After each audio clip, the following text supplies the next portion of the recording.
Shalom, selamat pagi saudara-saudara yang dikasihi Tuhan Yesus Kristus. Selamat berjumpa kembali dalam renungan pada pagi hari ini. Saya mengucapkan salam sejahtera buat saudara semua dimanapun saudara berada. Damai dan sukacita oleh Roh Kudus melimpah senantiasa dalam hati dan kehidupan saudara semua.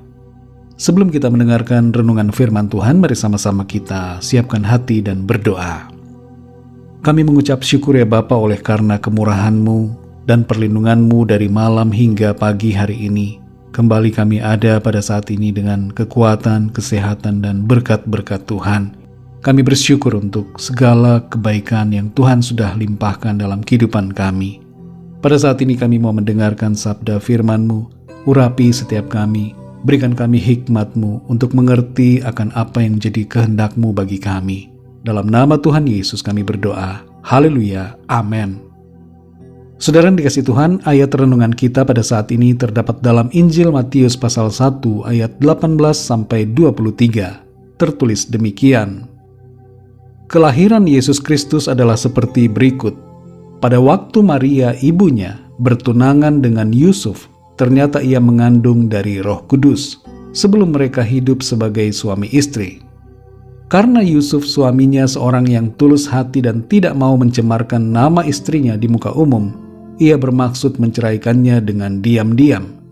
Tetapi ketika ia mempertimbangkan maksud itu, malaikat Tuhan nampak kepadanya dalam mimpi dan berkata, "Yusuf, anak Daud, janganlah engkau takut mengambil Maria sebagai istrimu, sebab anak yang di dalam kandungannya adalah dari Roh Kudus.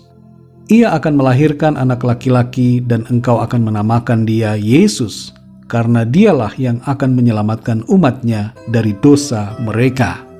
Hal itu terjadi supaya genaplah yang difirmankan Tuhan oleh Nabi. Sesungguhnya anak darah itu akan mengandung dan melahirkan seorang anak laki-laki, dan mereka akan menamakan dia Immanuel, yang berarti Allah menyertai kita. Saudara yang dikasihi Tuhan, ada dua nama yang disebutkan di sini bagi anak yang akan dilahirkan oleh Maria. Pertama, di ayat 21, malaikat Tuhan mengatakan kepada Yusuf untuk menamakan dia Yesus. Dan di ayat 23 tertulis, mereka akan menamakan dia Immanuel. Secara praktis, Yusuf memberi nama anak itu Yesus. Sedangkan nama Immanuel merupakan sebutan nama bagi pribadi Tuhan Yesus, yang berarti Allah menyertai kita. Hal ini merupakan penggenapan dari nubuatan yang telah disampaikan dalam Yesaya 7 ayat yang ke-14, di mana di situ tertulis, "Sebab itu Tuhan sendirilah yang akan memberikan kepadamu suatu pertanda. Sesungguhnya seorang perempuan muda mengandung dan akan melahirkan seorang anak laki-laki, dan ia akan menamakan dia Immanuel." Dalam terjemahan lain, seorang perempuan muda di sini disebutkan dengan seorang perawan. Kelahiran Yesus Kristus adalah kelahiran yang terjadi karena Roh Kudus, di mana Allah berinkarnasi menjadi manusia, sebagaimana dijelaskan dalam Yohanes 1 ayat 1-3 dan juga ayat yang ke-14. Saudara yang dikasihi Tuhan, kita perhatikan di sini bahwa di sepanjang kitab Injil Matius, sebutan Immanuel ini muncul di pasal yang pertama, dan di pasal-pasal selanjutnya tidak disebutkan. Seolah-olah tidak ada konfirmasi bahwa Yesus adalah Immanuel. Namun di bagian akhir saudara, di pasal 28 ayat 20, Tuhan Yesus sendiri mengatakan sebuah pernyataan yang sangat jelas mengenai identitas dirinya. Di ayat tersebut Tuhan Yesus berkata, "Dan ketahuilah, aku menyertai kamu senantiasa sampai kepada akhir zaman." Di sini kita memahami dengan jelas dari pernyataan Tuhan Yesus bahwa Tuhan mengkonfirmasi dirinya sebagai Immanuel, yaitu Allah yang menyertai kita. Yesus Kristus bukanlah sekedar manusia biasa yang lahir dan hidup di dunia 2021 tahun yang lalu, tapi ia adalah Allah, pencipta alam semesta, yang menyertai kita sampai hari ini dan seterusnya hingga akhir zaman. Saudara yang dikasihi Tuhan, apa makna yang kita dapatkan dari kebenaran ini? Bahwa Immanuel, Allah menyertai kita. Maknanya bagi kita adalah, pertama, karena Tuhan menyertai kita, maka kita tidak perlu takut apa yang ada di hari esok kita. Masa depan kita pasti akan ada dalam rencana Tuhan yang baik. Tuhan merancang kehidupan kita di bumi ini hingga pada kekekalan di dalam surga. Karena itu saudara, jangan kita takut untuk melangkah dalam kehidupan ini. Apapun situasi yang kita hadapi, jangan khawatir, jangan bimbang, dan jangan takut. Sebab ada Tuhan yang selalu bersama-sama dengan kita. Yang kedua saudara, karena Tuhan menyertai kita, jalanilah setiap hari dengan penuh semangat dan sukacita. Kata senantiasa dalam Matius 28 ayat 20 bagian B merupakan terjemahan dari bahasa Yunani, pasas tas hemeras, yang berarti di seluruh waktu pada setiap hari.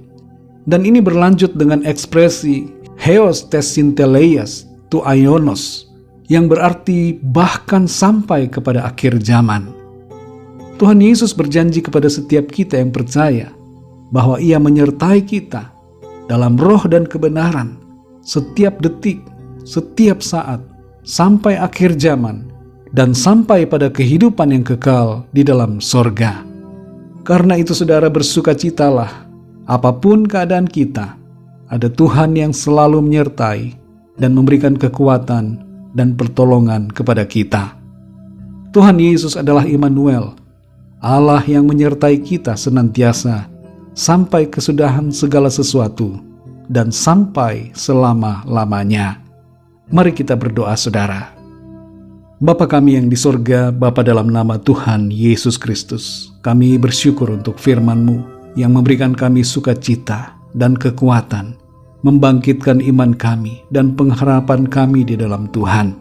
Engkau adalah Immanuel, Allah yang selalu menyertai kami di sepanjang hari dalam hidup kami, di setiap saat, setiap detik, setiap waktu, minggu demi minggu, bulan demi bulan, tahun demi tahun, terus sampai kepada akhir zaman dan sampai pada kekekalan di dalam surga yang penuh damai sejahtera. Terima kasih karena Engkau sungguh baik. Engkau menyertai kami Tuhan, dan penyertaan-Mu memberikan kami kekuatan, semangat dan sukacita, sehingga kami tidak takut untuk menjalani hari-hari kami. Karena ada pertolongan Tuhan, ada penyertaan Tuhan yang sempurna bagi setiap kami. Terima kasih Tuhan, kami bersyukur untuk penyertaan-Mu. Kami yakin masa depan kami baik, masa depan kami ada dalam rencana Tuhan yang indah dan mulia. Dan di masa kini, Tuhan selalu akan menyatakan penyertaan-Mu yang sempurna bagi kami. Terima kasih Bapa, kami bersyukur untuk firman-Mu dan bersyukur untuk penyertaan-Mu. Pimpin kami di sepanjang hari ini. Berikan kami hikmat dalam kami melakukan segala aktivitas kami. Kami berdoa bagi yang sedang dalam keadaan sakit, jamah dan sembuhkan ya Tuhan. Alirkan kuasa kesembuhan-Mu dalam tubuh mereka. Dan bagi yang sedang dalam masalah atau pergumulan, nyatakan pertolongan-Mu ya Tuhan.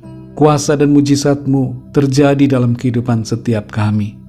Terima kasih Bapa, kami bersyukur. Hanya dalam nama Tuhan Yesus Kristus, Tuhan dan Juru Selamat kami berdoa. Haleluya. Mari sama-sama kita berdoa, doa Bapa kami. Bapa kami yang di sorga, dikuduskanlah nama-Mu, datanglah kerajaan-Mu, jadilah kehendak-Mu di bumi seperti di sorga. Berikanlah kami pada hari ini makanan kami yang secukupnya, dan ampunilah kami akan kesalahan kami, seperti kami pun mengampuni orang yang bersalah kepada kami. Dan janganlah membawa kami ke dalam pencobaan, tetapi lepaskanlah kami daripada yang jahat, karena Engkaulah yang mempunyai kerajaan, dan kuasa dan kemuliaan, sampai selama-lamanya. Amin. Terimalah berkat Tuhan. Tuhan memberkati engkau dan melindungi engkau. Tuhan menyinari engkau dengan wajah-Nya dan memberikan kasih karunia. Tuhan menghadapkan wajah-Nya kepadamu dan memberikan damai sejahtera. Berkat anugerah dari Bapa Surgawi, cinta kasih karunia dari Tuhan Yesus Kristus, dalam persekutuan dan penghiburan Roh Kudus, menyertai kita semua, sekarang ini dan sampai selama-lamanya. Dalam berkat nama Tuhan Yesus Kristus. Haleluya. Amin. Puji Tuhan saudara yang dikasihi Tuhan, saya percaya firman Tuhan menjadi berkat dan kekuatan buat saudara semua, dan Roh Kudus akan menolong saudara untuk lebih lagi memahami kebenaran firman Tuhan. Tuhan Yesus memberkati saudara semua, sampai jumpa dalam renungan yang berikutnya. Haleluya.